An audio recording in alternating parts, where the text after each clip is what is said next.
Pagan. From the late Latin paganus, which among other definitions meant of or pertaining to the country. It became slang for a yokel, a bumpkin. In the military, it referred to ordinary people, non-army types, too dumb to serve the glorious empire.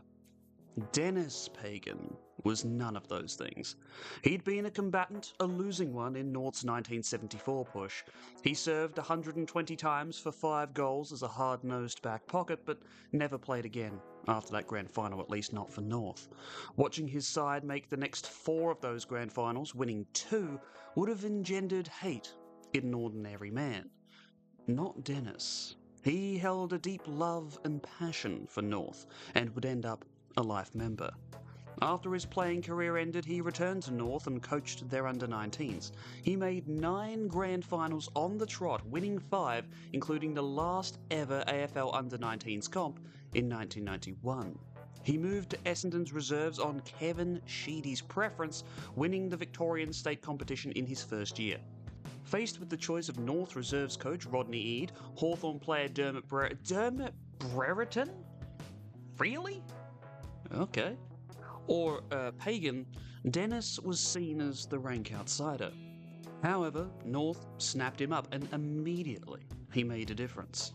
In a practice match a couple of weeks after that thrashing at the hands of Adelaide, Pagan's North held a good half-time lead over the Pies. Tony Shaw, the Pies coach, was mystified. Craig Scholl says that Shaw asked him, "When the hell did you guys grow a heart?" 4 months later, in the season proper, that heart broke Collingwood's again. This, Pagan says, wasn't just the start of something special, it was a defining memory, going into the house of pain and making Collingwood's fans leave early. Denis was a hard coach. Of course he was. His final years were under the tutelage of the rabid scream machine that was Ron Barassi. But Denis was more of a realist than Barassi. He wouldn't hunt you down on a broken leg like Ron did. If you didn't get a result but just had a red-hot go, well, you know what? Here's a pat on the back. Hey, don't flinch, I'm not going to hit you this time. He would let his human side out when needed. He knew that players liked Friday night games because they could get pissed on the weekend proper. That's fine, Denis said, just be right for Monday, or else I'll kill you. He was unique in that he took complete control over most football operations, extremely rare in footy even today, and yes, it was an approach that would eventually turf him and kill his career, but we'll get to that. For now, it brought a lot of success. 1993 was the last year of 25-minute quarters, providing teams with the final real chance to break scoring records. AFL teams averaged a whopping 105 points per game that year. North averaged a shade under 130, leading the league by a ton and breaking their single-score game record convincingly against a useless Swans. Let me show you why. In addition to Longmire, who scored an amazing 75 goals 29, North had the mercurial but erratic Adrian McAdam, who scored 7 on his debut and 10 in Game 2 on the way to 68 goals. Mark Roberts also chipped in with 47 goals, and of the 31 players they used, only 4 didn't register a score. All but 1 played just a single game. No team does this. This also happened to be the best year yet from a kid who would turn into a North icon. Let's cut back to the John Longmire contract talks. Once they'd got him, Gary Miller asked the Sydney Brass about another youngster who was on their books. He was big and had potential, but he was raw and needed work. Miller's first offer was 10 grand to sign him, thinking it was an offer the Swans would raise significantly in their haggling. Instead, they accepted it. He was thrown into the junior side for North and instantly guided them to the under-19s premiership, kicking 3 goals on grand final day. They couldn't throw him in the seniors quickly enough after that. Seriously, they had to wait until he recovered from a shoulder injury. On that day in 1990, where Longmire went goalless, North beat Sydney by 90, mainly thanks to 7 goals from Wayne Carey. He had his breakout game against the club who'd let him go for the price of a small sedan. And yeah, he was wayward and inconsistent early, But in 1993, he took his game to new heights. 64 goals and 150 marks in just 19 games. God damn. He was huge, but he was also super quick for a big guy. And look, since he's going to be an absolute star, let's get to know him a little better. Here we go, this is a fun appearance on a program called Celebrity Perfect Match. Let's see what he has to say, see what he's all about. If I saw your photo on the front page of a newspaper, what would the headline be? That's contestant number 2. Probably found guilty on all charges.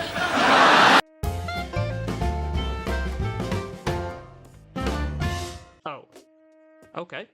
Hope this isn't a poignant piece of foreshadowing for later. Foreshadowing is a narrative device. Anyway, unlike Lockett, he could roam up the field, providing assists with laser-guided passing. Or he'd simply just dispose of an oncoming defender like you'd throw away a napkin and then drill a goal from somewhere around the Tibet region. He was a wonder, so much so that Pagan had made him the captain that year. Best of all, when he played his first ever final that year, he'd only just turned 22. North had at least 10 years, maybe more, of this absolute freak. This is gonna be fun. That final against the Eagles was, well, not great.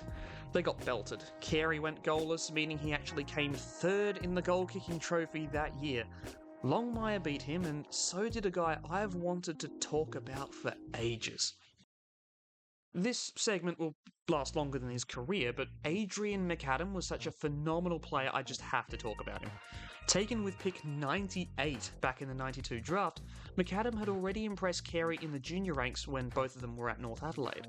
McAdam's numbers for the seniors there weren't great, but he nailed 30 goals in 4 to start the reserves season.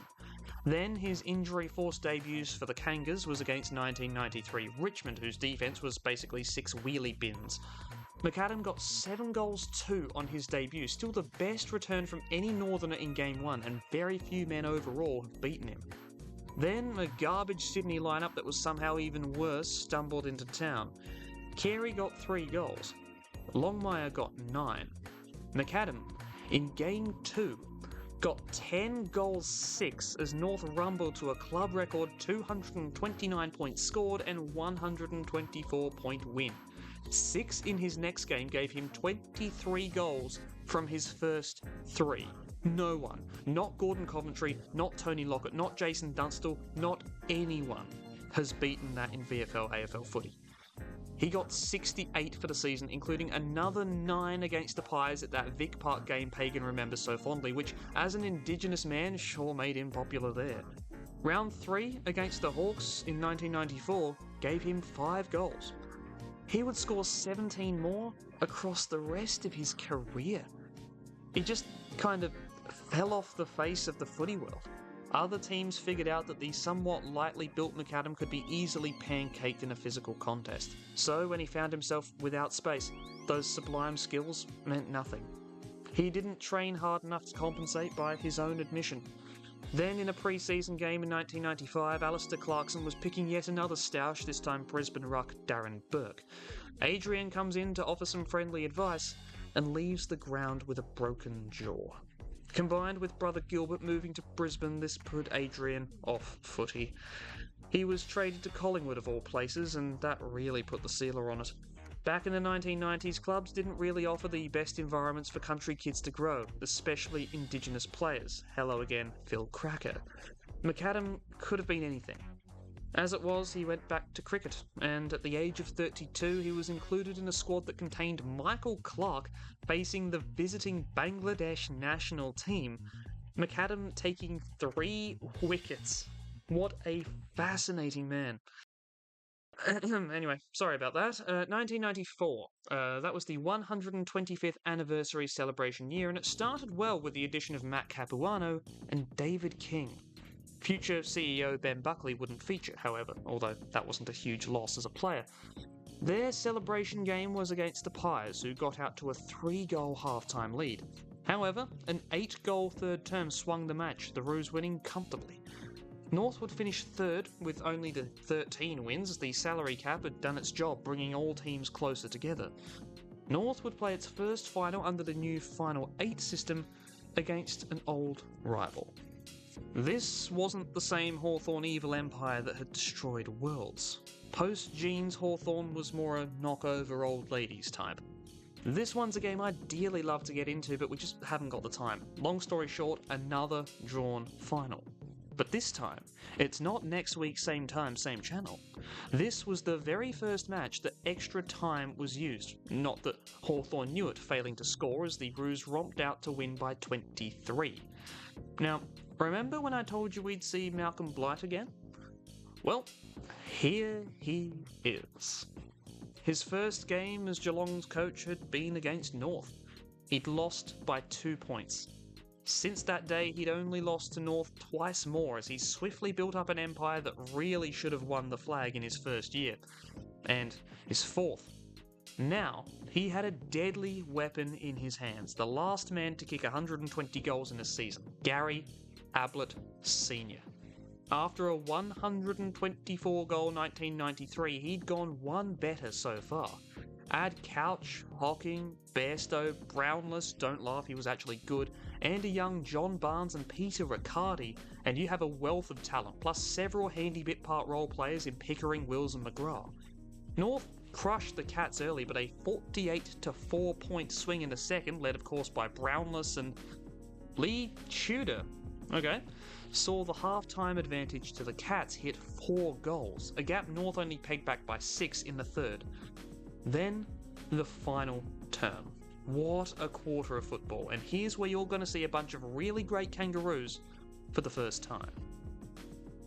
Here's Anthony Stevens, a hard nut baller who's tougher than a particularly ill-tempered brick. He worries McGrath off the ball and shows explosive pace that always seemed to surprise opponents.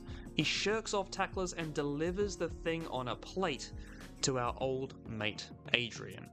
He's been really quiet par for the course for his 1994, but this one's easy pickings for him.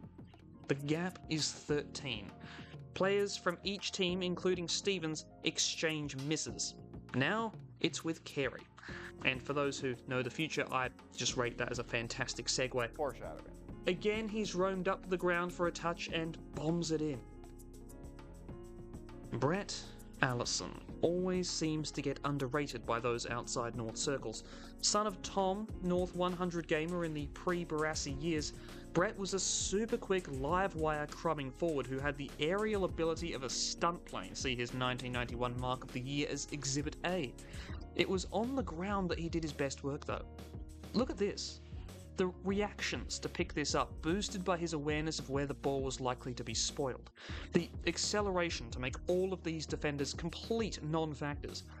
But he misses this one.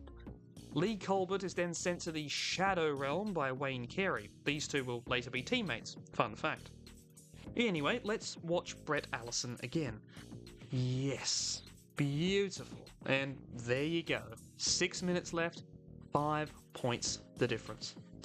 Anthony Rock, speaking of underrated players, North gets the centre clearance, it lands in Rock's hands. A flanker comes centre, he's also got pace to burn, and he finds a target he likes. And there's our old mate, John Longmire. It hasn't been his day, but from here, he cannot miss. North leads by 1, until Andrew Wills outpaces his hairline and misses one from in front. Scores level. Denis looks about ready to jump out that window.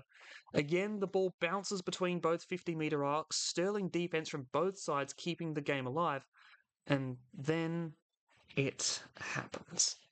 A shot from Glenn Archer, who I promise I'll introduce you to later, falls just short from long range.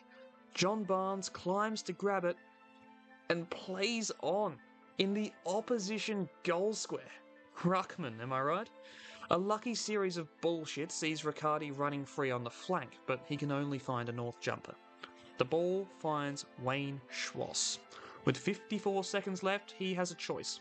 Win it now and risk losing it on the counter, or patiently wait until extra... No, okay, win it now. Cool. Ken Hinckley, doing what the players he would coach can't, does something well in a prelim final and wins a 2-on-1. The ball's at Brownless's feet with North under pressure, only for the fat man to bumble it over the line. The throw-in breeds a throw-in, and from that, one North defender takes it all on his own boot. Mick Martin also had a dad who played for North. In fact, he was the club's first official father-son draftee. He was a big brute of a man, the classic fullback. His first ever task was Gary Ablett. When you face a debut like that and you come out looking pretty good, you're set for great things. And that was the case today. He'd held a man nicknamed God to 2 goals. Amazing, since that man averaged 6 a game in 1994. And now he bombs the thing out of defence. With 20 seconds left, Geelong need a miracle. They get one. The ball drops out of the sky like a rock into Colbert's arms.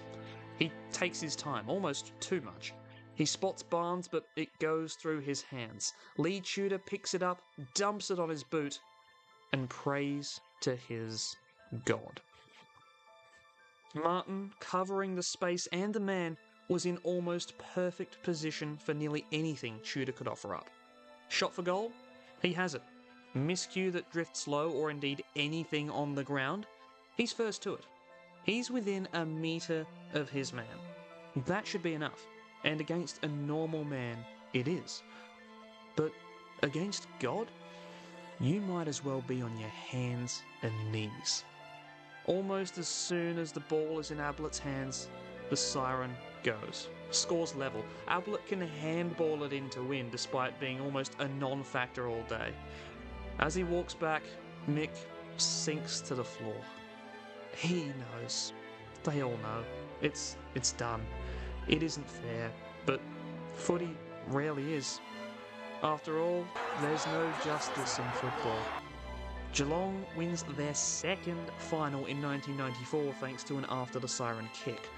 North become the only team to never lose multiple finals in regulation time in the same final series, and yet be eliminated. Of course they did.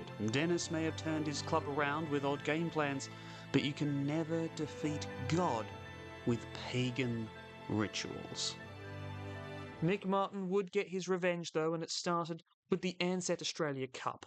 Fremantle joined the comp, and now the Cup was a proper knockout for the first time. North made it all the way, and Martin completely nullified Adelaide's ace Tony Modra, winning the Best on Ground award with North winning comfortably. This meant that Reginald Ansett's company gave money directly to the organisation Bob Ansett had helped keep alive. How fun. North had a great ride in 1995, finishing 6th. They faced a third-placed Richmond, excited at ending a 13-year finals drought, and smacked them down. They then eliminated West Coast, who'd conquered the Cats to take the crown last year, but got ran off the park by Carlton in a match where both sides had a goalless quarter. North's was just the last quarter, which, isn't good. 1996 is a year where North just needed to push ahead and play good football without any distractions. At least, that's what they thought. Turns out that was the last thing they needed. Fitzroy are functionally dead. An administrator is brought in right as the season is starting for reasons I'll get into next year in an award-seeking documentary series. Long story short, they are looking for a partner to merge with to get that sweet $6 million merger bounty Ross Oakley is dangling like a hot meal over a homeless shelter. And there's 2 takers. North is seen as the hot favourite by the punters. They're neighbours with Fitzroy, at least before the Lions moved to Narnia with the witch and the fucking wardrobe. The 2 are on good terms, and it would mean the players wouldn't have to move, and more importantly, the supporter base would keep access to the club. Their other offer was from Brisbane. Again, I'll explore this next year, but again, I implore you to watch this video by Heck Footy. He does a fantastic job of explaining why Brisbane were in real trouble to this point. Brisbane's offer included way more retaining of the Fitzroy IP and identity, but would transplant the club 1,000 miles away from 99% of its supporter base. Also, the Fitzroy board were in favour of the North Melbourne option, officially endorsing that move, not that it actually meant anything. To simplify everything, North wanted a list of 54 players for a merged entity. Brisbane were content with only 44, only 2 more than the other clubs in the AFL were allowed. The Victorian clubs were concerned with what a team already on the top of the ladder could do with a 54-player list, forgetting of course that most of those Fitzroy players were not very good, having only beaten Fremantle in the last year, or that the list would have to be culled to at the most 51 for the actual fucking 1997 season. So they, and the AFL, who controlled the voting interests of most, if not all, of the interstate teams, voted unanimously against the North Melbourne offer. North attempted some last-minute wrangling, but it was over. Essentially, the Lions were moved to Queensland for two reasons. Firstly, Michael Brennan, appointed the administrator, thought that a Brisbane deal would have more money to pay off Fitzroy's main creditor, which was the government of the small island nation of Nauru. Again, I'll explain all of this next year. It all makes perfect sense. Secondly, and most importantly, the Victorian clubs did not want a team on top to gain a whole bunch of players and, more pertinently, money. Where were the Brisbane Bears on the ladder again? Good to know. There's no way that will turn into an all-conquering empire because Victorians are genetically superior at football. What, fascism? No, never heard of it. However, North gains respect for their conduct amongst the regular punters, acting with humility and consoling Melburnian Fitzroy fans who are considering abandoning the sport altogether by offering to be their new team, while President of Brisbane, Noel Gordon, was preening on the footy show, doing all he could not to gloat at his victory. So, North misses out on a ton of riches, plus prime access to talent like Martin Pike, Matthew Primus, and there's got to be a good third player. Actually, I kid. Guys like Bamford, Ron Bonus, Boyd, Clayton and Johnson were great players, just stuck in a team that couldn't afford to give them good support. So that sucks for North. And then another interstate team comes along and hands them another loss, this time on the field. Round 11, 1996. North Melbourne have just suffered an embarrassing defeat at the hands of Sydney, a team no one saw coming. This loss knocks North off the top of the ladder. The Swans' new coach, Rodney Eade, hello familiar name, was a man who liked flooding, the practice of putting a large concentration of players in one area. He will perfect this when he becomes the only man to beat 2000 Essendon by flooding men back to prevent Essendon from scoring, but initially, his flood was designed to increase scoring. Eade would bring his wingers into defence and his half-forward flankers became the new wings. This provided extra defence, but to counter it, the opponent must do the same. This leaves a 4-on-4 in his own forward line, giving more space than a 6-on-6. This allowed Tony Lockett, the focal point of any forward line, let alone that weird Sydney one, more space, as you generally back him to win a 1-on-1, hell, a 1-on-2 most times. Pagan had experimented with a similar strategy to great success in his under-19 teams which starred Wayne Carey. He used that strategy to get the most not out of Carey, but Lee Tudor. Yeah, that Lee Tudor. Oops. Pagan's paddock, as it was called, was similar to Eade's plan, but the key forward was the closest to goal, always. This allowed him to be closer to goal, with the plan being to kick it over his head so that if he didn't get it, the Kangaroos' embarrassment of fleet-footed small guys would beat the opponent to it. And that's, well, basically as much as we could tell. Darren Crocker had a box full of Pagan's learnings in a demountable office that served as an actual North Melbourne official facility in 2006. Jesus. Talk about Death Stars on an X-Wing budget. Anyway, it burned down in the AFL equivalent of losing the Library of Alexandria. It's only appropriate. Pagan's rights were antithetical to the common teachings of the football gods, and so, like the Tower of Babel, destruction must befall that of which others do not understand. And much like the Tower of Babel, the turnaround in North's scoring after Pagan's paddock had people speaking in tongues. Here is the score per week that North was able to achieve in 1996. Here it is to round 11. And here it is after. Look at that. North found their mojo, although a couple of late losses prevented them from getting top spot out of Sydney's hands. Their qualifying and preliminary finals would be against the teams that handed them those losses. North accounted for Geelong easily enough, cop that, there's revenge, except, Blight's not there anymore, so it doesn't really matter, and so they faced the Bears in the prelim. This was the grudge match. North had not only lost the benefits that would have come from the Fitzroy merger to the Bears, but both games they'd played against them this year. However, much like a deep-sea fish at the wrong altitude, the Bears weren't used to the pressures of finals environments and promptly exploded. North got 8 goals to 3 in the first term, and that was really the end of it in this, the last game that the Brisbane Bears would ever play. And so, For the first time since the Barassi glory days, North Melbourne had made the big dance. And look who they faced. This wasn't an ordinary grand final. This was the centenary year for the AFL, despite it not actually being what the definition of a centenary is, thank you Ross Oakley. As such, the year was full of pomp, ceremony and weird events specific to this year, including a lightning premiership event, the 100th year anniversary round, which had the original VFL Round 1 fixtures played exactly 100 years after the first ever round, and this. The Golden Premiership Cup. Only one of these would ever be made, and it would only be handed out today. What a prize to play for. What a setup. The Paganites and the Golden Cup. Let's get right into it. It takes a minute for the aggro to pour out of this one as Tony Lockett charges in and tries to kill a man. From the ball up, North retaliated with Anthony Stevens committing attempted murder on Shannon Grant. Fun fact, these two will later be teammates. Cool. Grant gets a downfield free kick to be taken by the man he tried to kick to. Loyal GAZ-man viewers will remember my 30-minute love letter to Tony Lockett. He had to wait 8 years in that crap St Kilda side to make a final, by which time he'd kicked 640 goals, enough to put him 14th on the all-time goal kickers list. Even now, his pre-finals career would put him in the top 35. No one else had the legacy he had without having played a single September game, or at least one that mattered. He moved to Sydney just because he had to get out of that Victorian bubble, and just like he did at the Saints, he lifted that side single bloody-handedly to finals action. This is his 5th finals game. He's kicked 1,123 goals, and this is only final number 5. No great has had to struggle like this. I did my waiting! 12 years of it! And so he's more than ready to make an impact straight away here.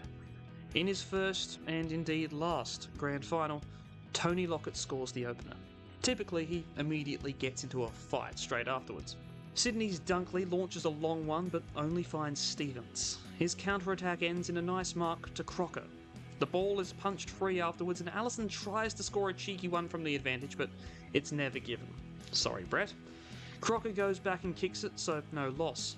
Sydney like that counter-attacking from half-back stuff, what with their flooding tactics, so Stafford starts a similar chain. Cresswell earns a free at the end of it, and he goals. The game is frantic, physical and fast. Mick Martin even gets in on it with a dashing run down the centre that sadly only ends in a mark to the veteran Paul Roos.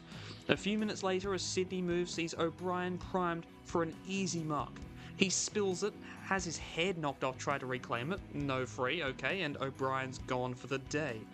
20 seconds later, Carey gets Dunkley in the face, no free, at least Dunkley plays on, and thankfully the Roos only get a point from this. A couple minutes later, Brett Allison is again Johnny on the spot from a contest and puts North in front. The umpire scales shift as Luff is given a bit of a soft free, which caps off what was a neat Swans move to regain the lead. North drive it forward, and here's Brett Allison again. Not only was Allison quick, agile, reactive and adept both high and low, using all of those skills to keep the ball in here, but he was smart. He knows that picking the ball up here is useless as he'll be crunched by Mickey O. So he punches it inboard, having spotted Anthony Stevens somehow through all of this. He puts it perfectly in the path of a man running full speed. No one is able to do this, except Brett Allison. Stevens goals, North lead by 1. Not for long, Dyson turns a million North players, spoons it out to Maxfield, he finds Luff, and within a minute North's lead is already extinguished. It only takes 2 more minutes for Luff to find it again. Bays has drifted down unmanned, he marks it, and he spots that Martin's been forced to leave Lockett to contest him. Bays is a good player, but he knows that Tony Lockett from the goal square is a certain goal. He takes the risk, and it pays off. Sydney's outbodying North, which is a huge surprise. They trap the ball around half-back, eventually it spills loose and Dale Lewis bombs it off the ground. Martin does a great job but goes to ground. Danny Laidley now has to mind Derek Kickett, a great player in his own right, and Lockett. Lockett has that bit of separation from both to pick it up, and then, displaying the explosive athleticism that everyone forgets he has and that no man his size has any right to possess, he turns on a dime, blazes away, fends off his own teammate in Grant, and snaps truly. All of a sudden, he has 3 and represents the entire gap between these two sides at the first break, thanks to an after the siren miss from long range by Cresswell. 30 seconds into the second, Grant fumbles it 5 metres away from North's goal. Shit. The nerves get to the second youngest man on the ground. Somehow he shovels it out to Mickey O, the only man younger. He somehow kicks it not only out of danger but straight to Mark Bays. They don't call Mickey magic for nothing. Amazingly, from that position, the Swans rebound the length of the field. Mooney semi-legally works an opponent out of it and nails one from range. Sydney then get the next clearance. Paul Kelly flashes through and goes himself, but misses. That could have been the dagger. A while later, Kelly has an age to find Lockett, but it drops just short.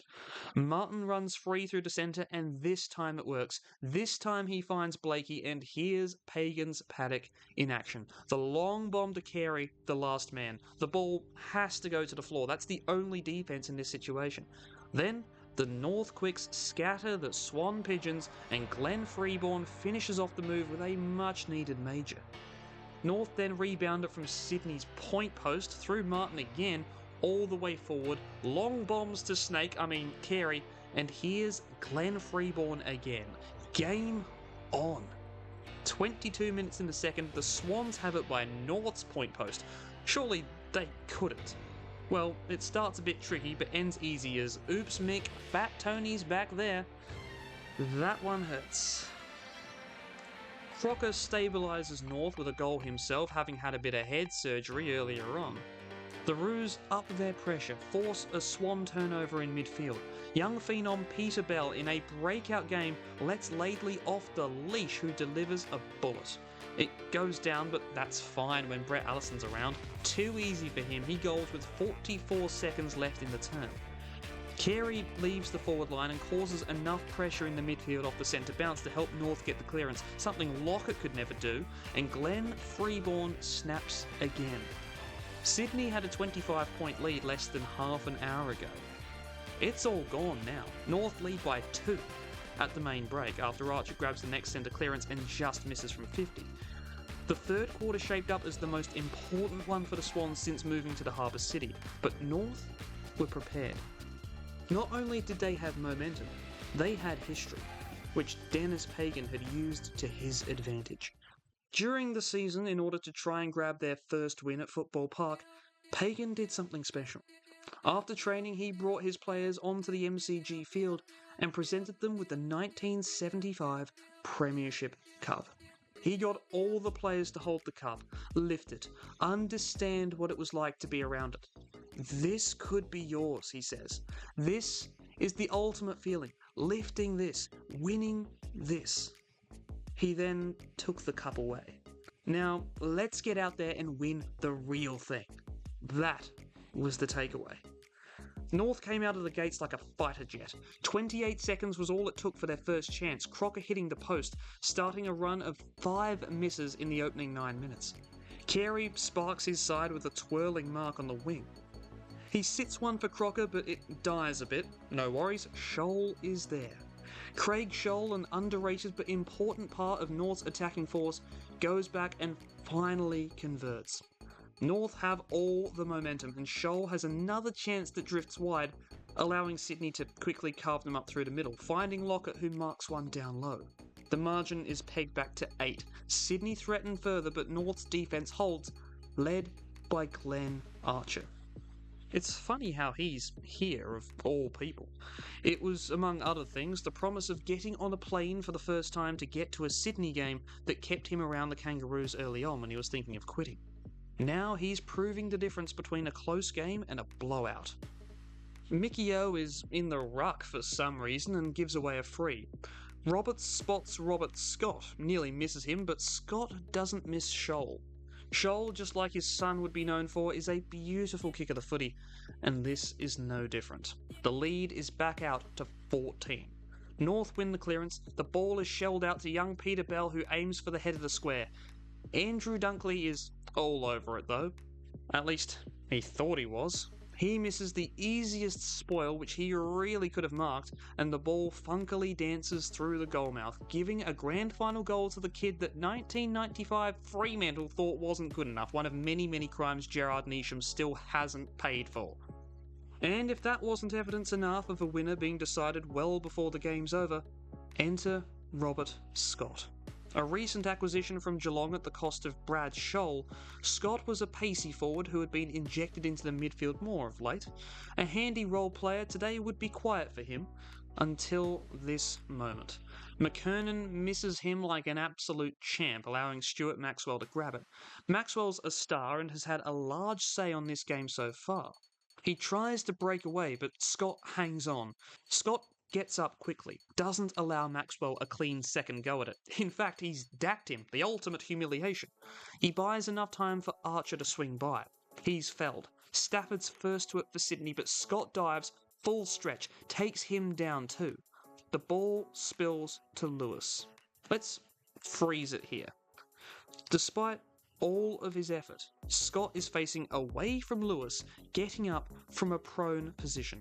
Lewis is accelerating, already out of arm's reach. Scott has run ragged, laid 2 tackles and hit the ground twice. But in one amazing movement, he leaps, corkscrews his body around Lewis, catching him just enough to upset his balance and strip the ball. This allows McKernan to clean up the mistake he created until making another one. The play ultimately goes nowhere, which is to Scott's credit. Sydney had the chance to rebound, pounce, and potentially find Lockett with a mismatch of numbers. Scott stopped that. North fans love to bring this effort from an unheralded player up as an example of what's become known as the shinboner spirit, a never give up, tough it out attitude that this 90s North side possessed in spades. 23 gone, third term, ball up, North forward line. Roberts finds Crocker with the tap, who, despite being torn back in the tackle, musters a kick away for 6 points. It's over. 27 points is the lead, and while it will ebb and flow, this game has been decided. We get to the last minute of the last quarter, throw in 40 out from North's goal. Young Adam Simpson, who's played every game this year but been nowhere all day, robes the pack and throws one on the boot for fun, and somehow it bends back around. This would be the perfect way to finish it off, right? A kid representing the future nailing the last goal? Nah, and North didn't think so either.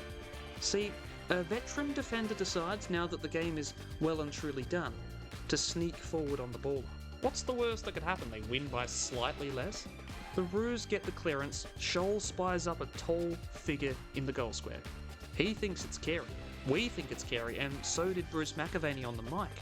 Those in the pocket, though, they see the number 6 on his back as he climbs, towering over a pack for the last time in his career. Loyal GAZ-man viewers, and I'm talking really loyal, will remember way back when I talked about Ben Rutten. He kicked 3 goals with his first 3 kicks before becoming a fullback. Ian Fairley did the same.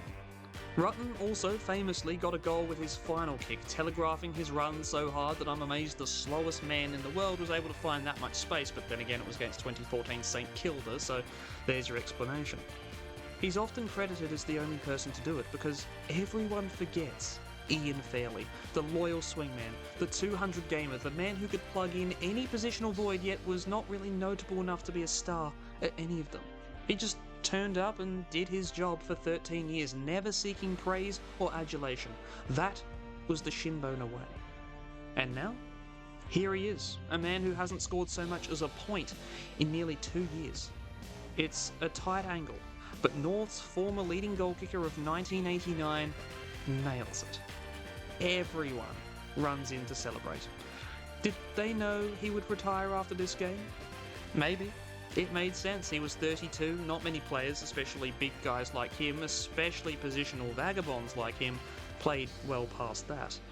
This was the perfect cue to retire, and the perfect time to celebrate Ian Fairley, the actual first man to score goals with his first and last career kicks.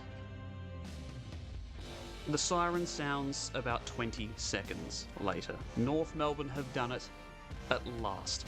Their young fleet of speedsters, thanks to a mid-season tactical revolution, have broken the drought. Denis's little cut ploy worked to perfection, and here they were lifting the real thing. And how funny it is, all the Roos had to do to lift it was commit the sin of idolatry, which is an intensely pagan thing to do, both, Denis-wise and, the definition of paganism. The golden calf parallel just writes itself. They've beaten squads of superstars with a couple of leading lights and a bunch of quick little role players, and they wouldn't stop here. But before we carry on the story, it's time to stop for a second and honour someone. Wayne Schimmelbusch was the definitive kangaroo when he retired for about a decade. Then a skinny Collingwood fan came in and turned the club on its head. He was inconsistent to start with, but he had a reputation for attacking the ball with insane bravery. Carlton tried briefly to sway him, but North drafted him out of their under-19 squad, which in itself he didn't think he was good enough to make, but Denis Pagan's persistence wore him down, as indeed did his first pre-season. From his debut in 1992, he began to bulk up until, before 1996, he hit his playing weight of 94 kilograms.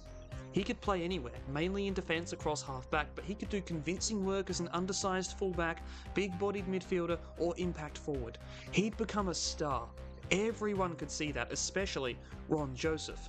In a sliding doors play, Joseph, now a head honcho at Sydney, offered a $450,000 three-year deal to send this amazing player to the Swans halfway through 1996.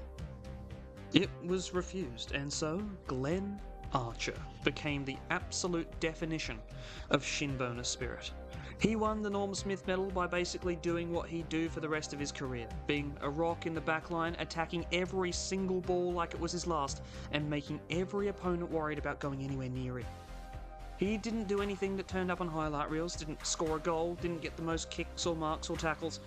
He just went about his job, stopping attacks, making spoils, being a massive presence back there as he would in most, if not all, of his 311 Kangaroos games. Fun fact, he let his daughter take that Norm Smith medal to a show and tell. She left it in her backpack all year, and Glenn accidentally threw it out with the rest of the garbage left in it. Oops. Speaking of throwing away medals, allow me to properly introduce you to Corey McKernan. His 1996 was amazing. He was a big, huge, massive mother who could play as a roving ruck or a massive full forward equally well. He had massive strength but could also move very well, not as well as Carey of course, but Corey had 10 kilos on Wayne. He made an instant impact, winning the Rising Star, except he didn't, as a suspension rendered him the first and so far only ineligible winner.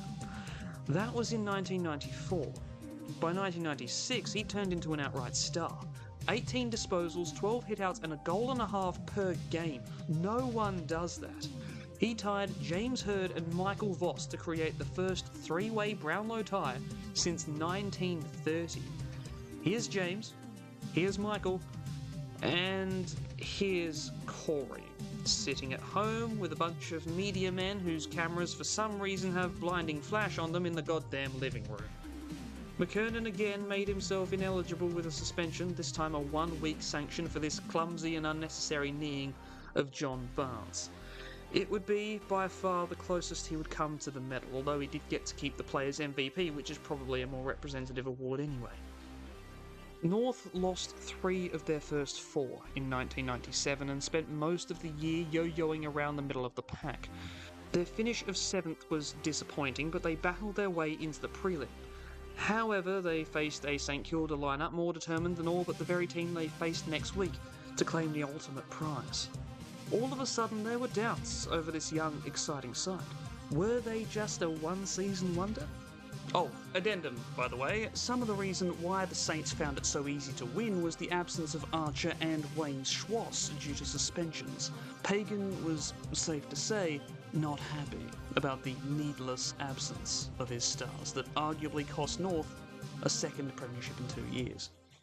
Well, winning 3 of their first 4 in 1998 went a long way to assuaging those doubts, as did the recruiting of Shannon Grant. Remember him? Well, he added pace and toughness to the North midfield as if it needed more of that, playing every game of 1998.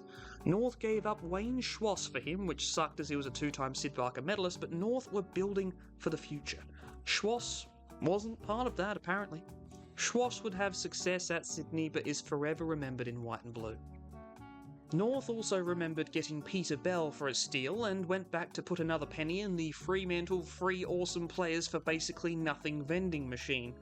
For that penny, i.e. Stuart Anderson, they landed Winston Abraham, one of the most exciting players of the 1990s, if not of all time, who also played in all 25 North games of the season and won Mark of the Year. Jason McCartney also joined, providing a reliable figure down back, with Mark Stevens heading to Adelaide in his stead. Oh, and they also got this guy the previous year. Remember how I said North missed the boat in the Fitzroy merger, losing access to their stars?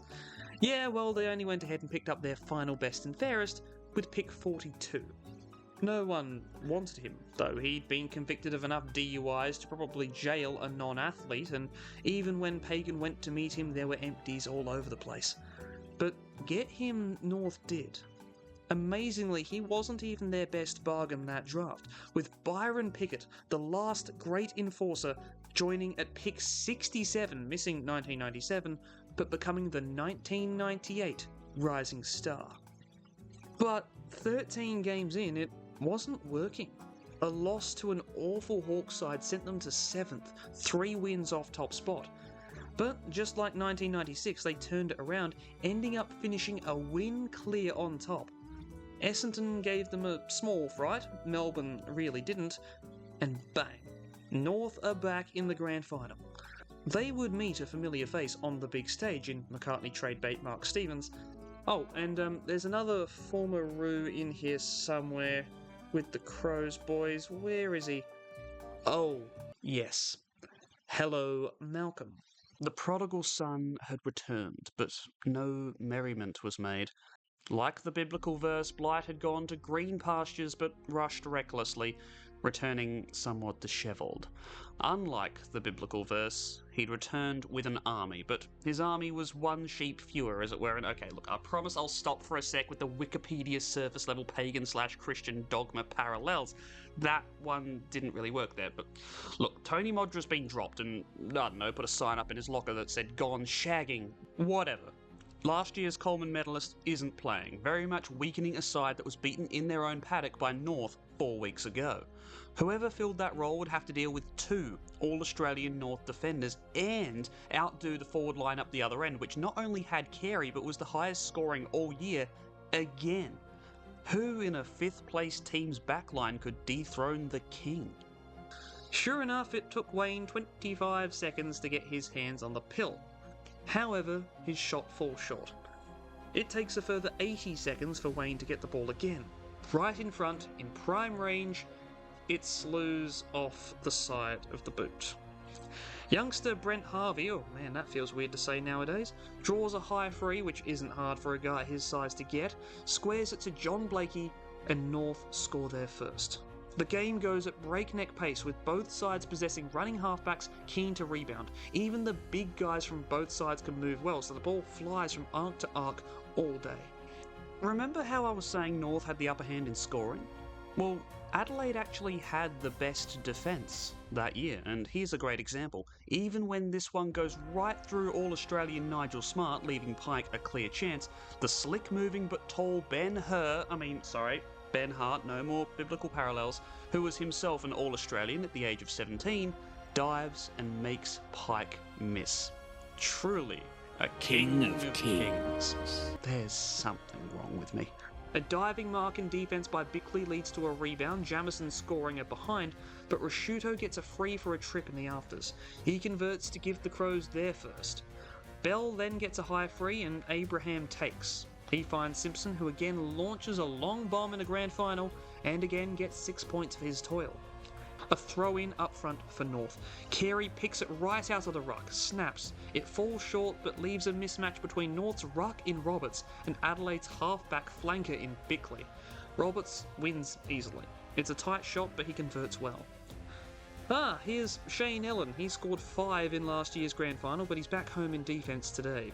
He punches one clear and it sits up for James Tyson, the Adelaide grand finalist everyone forgets.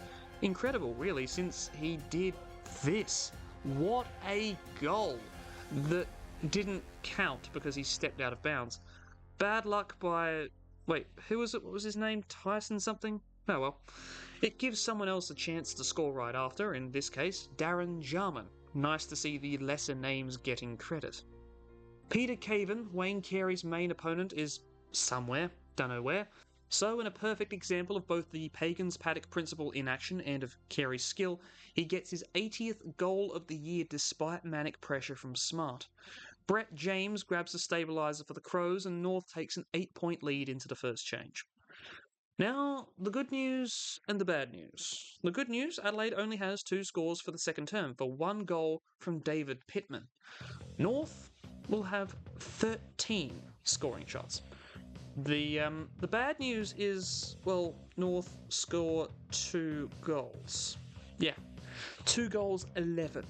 Here's a shot map. Pike gets one early and then just an absolute nightmare run of the yips with 8 misses in a row, and then Bell gets one which barely counts as it's an advantage free kick. Carey arguably has the worst howler, running in 5 metres out with the advantage of Pike grabbing a whole big fistful of Caven's jumper. He ploughs it into the post.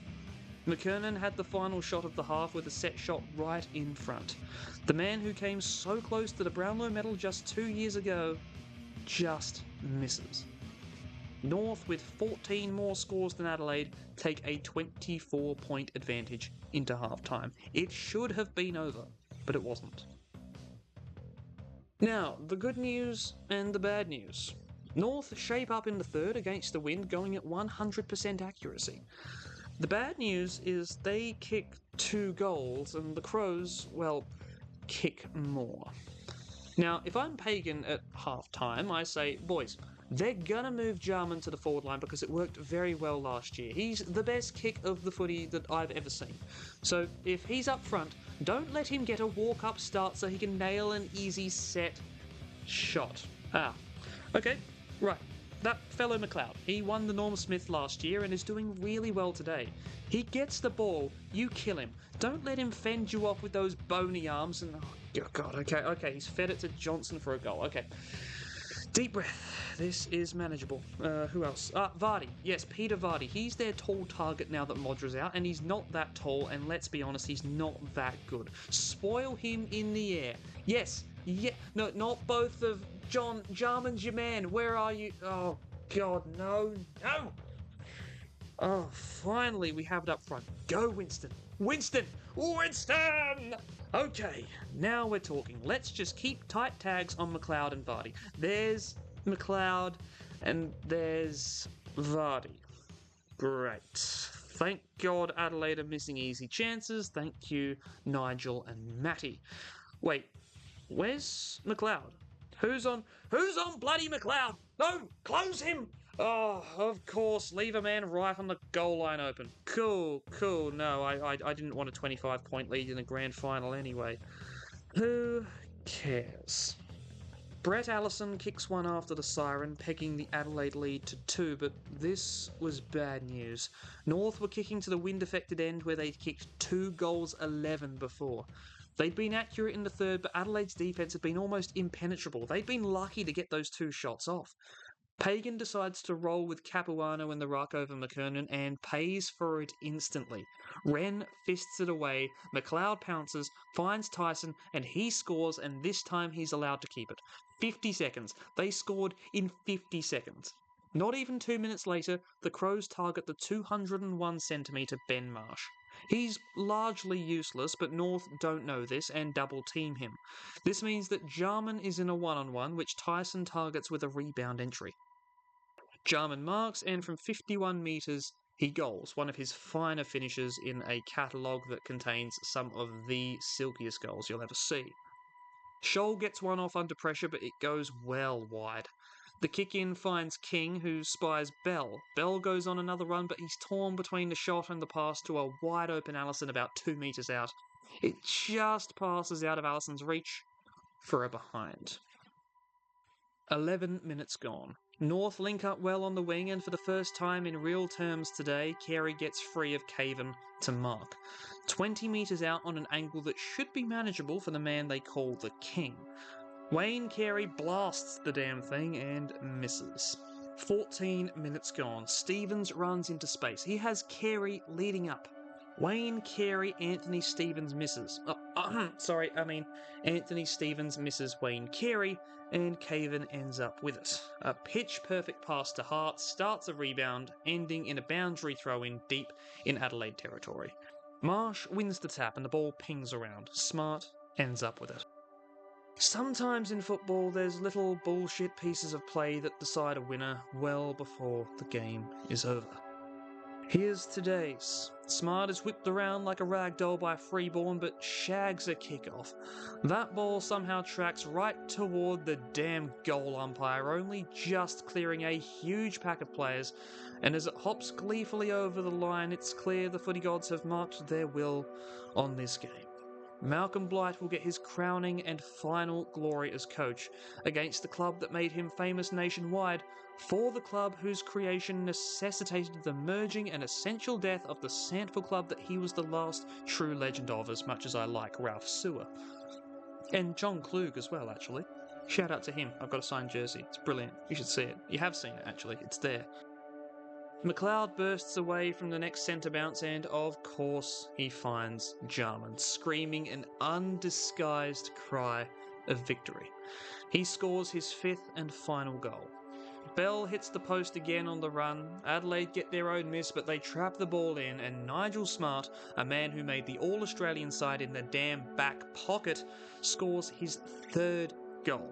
A reminder, Wayne Carey, perhaps the best forward of the 90s, has scored one goal for. There's no more resistance. What's the use?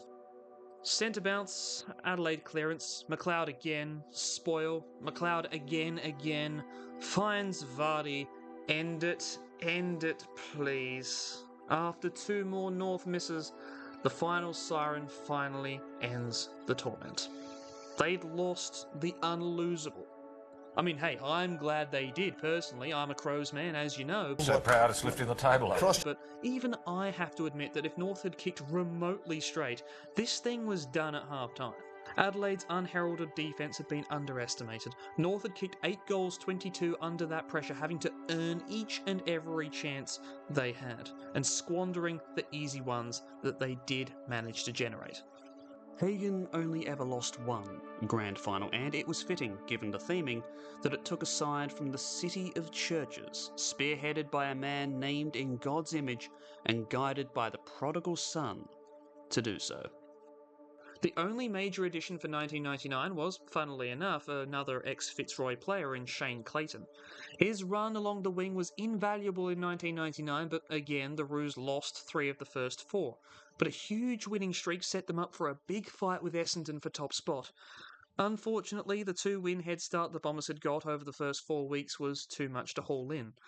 But the Kangaroos accounted for Port Adelaide and the Brisbane Lions, easily enough. They would face a Carlton side that somehow scraped their way from 6th to beat Essendon in the other prelim thanks to this iconic tackle. This was a bunch of underdogs full of self-belief, and it showed early. Ratton intercepted a king kick-in and thumped home the opener. Carey then out-wrestles the best fullback of the decade and slams home a reply. Then McKernan fakes going for a mark but makes no contact, dispersing a pack and allowing Shannon Grant to add a second for the Roos. Then the Roos show their skill by foot. Pickett clearing the ball so that it sits perfectly for Grant to run onto it. Then Shannon, while being tackled, laces one out as if it were laser-guided to Scholl. On the very edge of his kicking range, he extends North's lead. North miss a couple of late ones, and it's 21-9 as the teams change sides. Carlton start the second hot with a goal to Brown and then a behind, which turns into a 7-point play when Pickett slips, kicking the ball in, landing straight in Camporelli's hands. He puts Carlton up by 1 and Ratton looks to extend the lead. His shot falls short, but Matthew Lappin pulls a Brett Allison, roving the pack and snapping to perfection. This won't do. Harvey clears the ball from the resulting bounce. He finds McKernan, who just decides to bomb it home from the car park. David King then gets an intercept and leads the Carlton midfield a merry dance with his supreme pace. The kick isn't really that great, but North bottle it in there long enough to find McKernan again. After that 60-metre kick, this poses no issue for him. North have the lead back. Capuano goes for an ambitious one from 50. It falls short, but Scott Welsh, of all people, is there. Welsh started on the bench, replacing Mooney, who just stayed there, really. He scores in the grand final in only game number 36. He goals, giving North a 10-point lead. The ideal thing here would be to just get another quick one to give a bit of breathing space, and before I can really finish this thought, there's Craig Scholl again, shedding his opponent like snakeskin, only for it not to count because the Carey kick was touched. It doesn't matter, Bell thumps one home on the run a minute later, and 16 points is the gap. Now, remember those little bullshit pieces of play that decide games? Here's today's. McKernan's here again, he marks one by accident, he thumps it forward, it goes to ground, spills to Grant, who's having an amazing day. He just throws it on the boot and the thing lines straight for the behind post. But the weird shape of this little bastard wheels it inboard like a lawn bowl, and the pill swings about 10 metres in 3 bounces for a miraculous goal. Lappin replies off the centre bounce, but another Grant goal on the run sends the Roos into half-time with a 20-point lead. So, could the Blues recover? Well, Harvey clears the first centre bounce of the second half, and Winston Abraham rides a blue and white wave home to goal. But Carlton show resistance. Despite the loss of Justin Murphy, they score 2 in a row and threaten to make it close. Again though, straight from the centre bounce, the Roos find McKernan, who finds the goals, the big fella a clear danger. They double team him on the next major entry, even clotheslining him, but all this does is give Scott Welsh room. He dashes and passes it to Shannon Motlop, who in only his 7th senior match scores a grand final goal of his own. The next goal again comes from McKernan's input, assisting a diving Winston Abraham, and the party really has begun from here. And take a look at this. This is what Pagan's Roos were all about. Carey, the superstar, running bravely to a ball at half back, unfortunately hitting Glenn Archer, who, despite being steamrolled by a brick shithouse, gets straight up because Archer's a concrete bunker. The Roos defend desperately, Pickett drags down Lappin, and then through comes Big Nick. Now, take that, weedy miscreant! The defensive toughness turns into a lightning counter-attack once the numbers coming back free space up front. Simpson, Welsh, and there's the paddock in action, Bell running onto it, marking and goaling.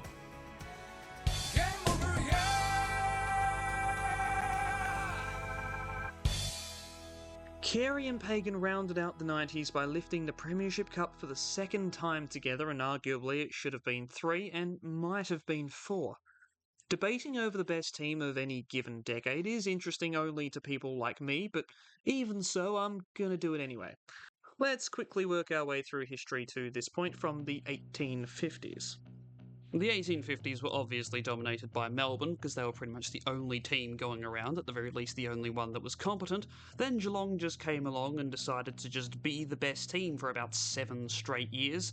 The 1870s come along, and Carlton, thanks to George Coulthard in the main, just become an imperious machine, getting a 1365 ELO in the 1870s. What the hell? Geelong then come around and do basically the same thing for the entire 1880s, and 1887 was the 16th time they were, by my ELO rankings, the best team in Victoria. Holy hell. The 1890s was the first decade in which it was in any way contested for the first time. South Melbourne started well, but Essendon closed the decade out better and get my title.